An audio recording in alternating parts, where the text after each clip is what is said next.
মৰমৰ ছাত্ৰ ছাত্ৰীসকল, আজি মই আলোচনা কৰিব লৈছোঁ দশমমান শ্ৰেণীৰ সাধাৰণ গণিতৰ অনুশীলনী 5.2ৰ 5ৰ 1 নং কুৱেশ্যনটো। কুৱেশ্যনটো হ'ল তলৰ সমান্তৰ প্ৰগতিৰ পদৰ সংখ্যা নিৰ্ণয় কৰা 7, 13, 19, ...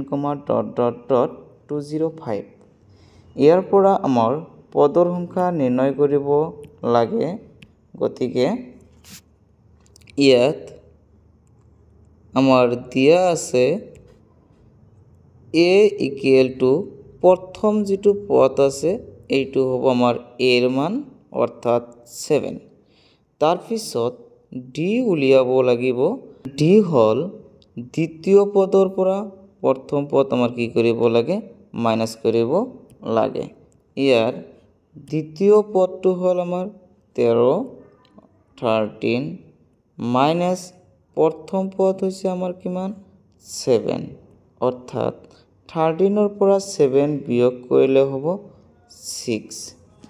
আৰু আমাৰ শেষৰতম পদটো দিয়া আছে 205, আৰু ইয়াক আমি an ৰ সহায়ত প্ৰকাশ কৰিব পাৰোঁ। গতিকে 205।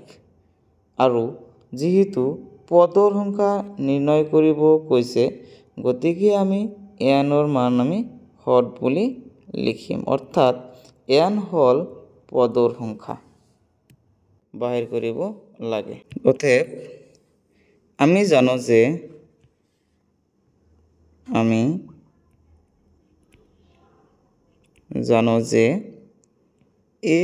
an = a plus n minus 1 into d।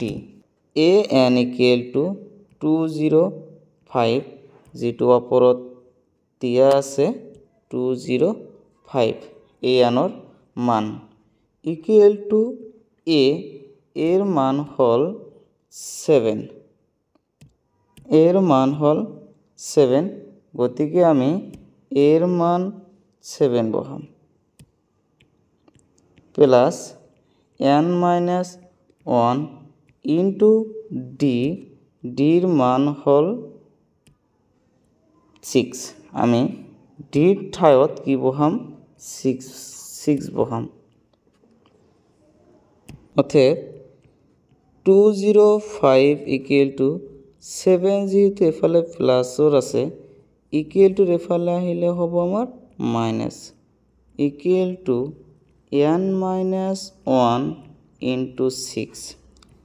205ৰ পৰা 7 বিয়োগ কৰিলে থাকে 198 equal to n minus 1 into 6। এতিয়া যেহেতু 6 এফালে পূৰণ আছে, এফালে আহিলে হ'ব হৰণ 6 ইকুৱেল টু n minus 1। 6ৰে 198ক ডিভাইড কৰিলে আনসাৰ আহিব আমাৰ 33 ইকুৱেল টু n minus 1। অতএব 33 ইকুৱেল টু, যেহেতু 1 এফালে আছে মাইনাছৰ ইকুৱেল টু এফালে আহিলে হ'ব প্লাস ইকুৱেল টু n, অৰ্থাৎ n ইকুৱেল টু 34 সমান n।